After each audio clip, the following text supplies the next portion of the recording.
Quand on pense au Soleil, on pense à quoi? À cette énorme étoile, bien sûr, au centre de notre système. Mais en réalité, c'est tellement plus que ça. C'est une métaphore incroyablement puissante de notre place dans le monde. C'est un symbole qui arrive à connecter la physique nucléaire, la mythologie antique, et même, on va le voir, notre propre raison d'être professionnelle. Allez, c'est parti, on plonge là-dedans. Pour commencer, il faut vraiment qu'on prenne la mesure de la puissance du Soleil. Une puissance brute, quasi inimaginable. C'est littéralement le réacteur qui alimente absolument tout ce que l'on connaît. Voilà un chiffre. 700 millions de tonnes. Ça paraît énorme, hein? Presque abstrait, on a du mal à se le représenter. Mais 700 millions de tonnes de quoi au juste? Eh bien, d'hydrogène. Et le plus fou, c'est que ce n'est pas par an ni par jour. C'est chaque seconde. Chaque seconde. Le Soleil consomme 700 millions de tonnes d'hydrogène. C'est une fusion nucléaire à une échelle qui nous dépasse complètement. Sauf que cette transformation, elle n'est pas parfaite si on veut. Pour 700 millions de tonnes d'hydrogène qui entrent dans la fournaise, il n'en ressort que 695 millions de tonnes d'hélium. Alors la question est toute simple, où sont passées les 5 millions de tonnes qui manquent à l'appel? Et c'est là que ça devient incroyable. Cette différence, ces 5 millions de tonnes qui semblent s'être volatilisées, eh bien, elles ne sont pas perdues du tout. Elles sont converties en énergie pure. C'est ça, la lumière et la chaleur qu'on reçoit sur Terre. C'est cette perte qui a permis à la vie d'exister. Tout ce qui vit, tout ce qui bouge sur notre planète tire son énergie de là. Bon, on a la science, la physique pure et dure. Mais ce qui est fascinant, c'est de voir comment tout ça se connecte à des choses beaucoup, beaucoup plus anciennes. Comme les mythes. On va voir que les noms qu'on donne aux choses, ce n'est jamais, jamais un hasard. Prenons l'hélium, par exemple, le produit final de toute cette fusion solaire. D'où est-ce que ça vient, ce nom, hélium? Eh bien, son origine va nous faire voyager un peu dans le temps, et c'est assez surprenant. Le nom hélium vient d'Hélios.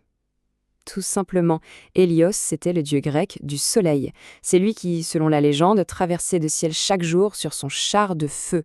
C'est fou de se dire que la science moderne, peut-être sans même le vouloir, a rendu hommage à une mythologie vieille de plusieurs millénaires. Mais attendez, ce n'est pas tout. Le lien va encore plus loin. On a donc l'hélium qui vient d'Hélios. Le symbole d'Hélios, lui, c'était le cheval blanc. Et ce cheval blanc, où est-ce qu'on le retrouve? Eh bien, on le retrouve sur la 19e carte du tarot, l'arcane majeur qui s'appelle le soleil. On a une chaîne de symboles complètement dingue qui part de la physique nucléaire pour arriver jusqu'au tarot. Bon, tout ça c'est passionnant, ce voyage entre le cosmos et les mythes, mais concrètement, qu'est-ce que ça peut bien vouloir dire pour nous aujourd'hui? C'est là qu'on arrive au concept de l'archétype solaire. L'archétype solaire, en fait, c'est l'idée d'être indispensable, absolument essentiel dans son rôle. C'est une métaphore puissante. De la même manière que la vie sur Terre ne peut pas exister sans le Soleil, cet archétype décrit une personne dont la contribution, la présence est tout simplement vitale.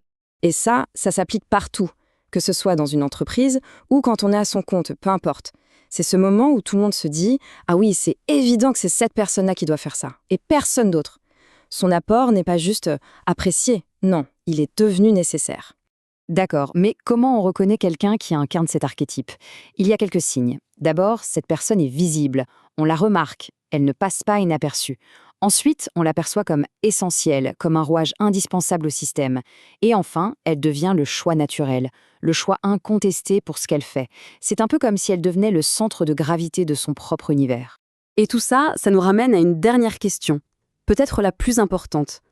En partant de cette histoire incroyable, de fusion d'hydrogène et de dieux grecs, cette grande métaphore du soleil, elle nous invite à réfléchir. Comment est-ce qu'on peut incarner cette énergie, cette force, cette évidence dans nos propres vies? Comment, à notre propre échelle, peut-on devenir le soleil dans notre domaine?